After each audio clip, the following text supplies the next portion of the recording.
আপনারা দেখছেন news now, খবরের নতুন ভাষা।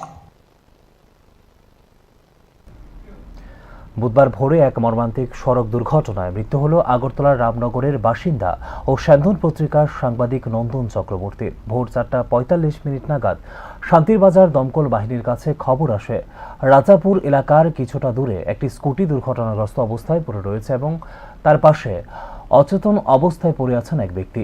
খবর পেয়ে দ্রুত ঘটনাস্থলে পৌঁছায় দমকল বাহিনী।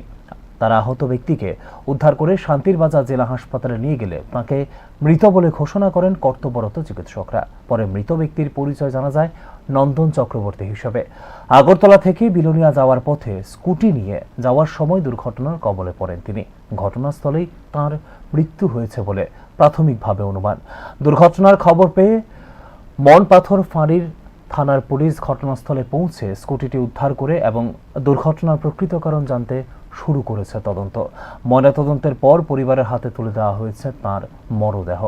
এদিনই মরদেহ আগরতলা প্রেস ক্লাবে আনা হলে তাঁকে সেই শ্রদ্ধা জানান সহকর্মীরা। নন্দন চক্রবর্তীর অকাল মৃত্যুতে সাংবাদিক মহলে নেমে এসেছে গভীর শোকের ছায়া।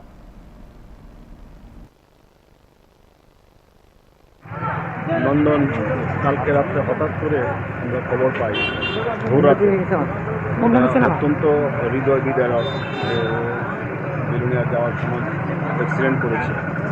বিস্তারিত আমরা এখনও কিছু জানি না, পাইনি যে কীভাবে হয়েছে, কেন যাচ্ছিল, কারা ছিল।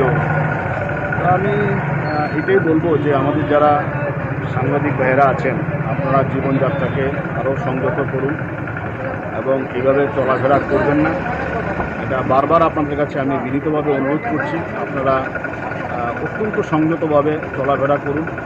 আপনি রাত্রিবেলা ভোর রাতের দিকে এত যাওয়ার দরকার ছিল না, ভোর রাতে না গেলে হয়তো এই দুর্ঘটনা ঘটতো না। আমি সবার কাছে এটাই বলবো, আজকে আমার শোক জানানোর ভাষা নেই যে নন্দন নেই আমাদের মধ্যে। কিন্তু অনেক ছোট, 45 বছর বয়স মাত্র, ভালো সাংবাদিকও ছিলেন।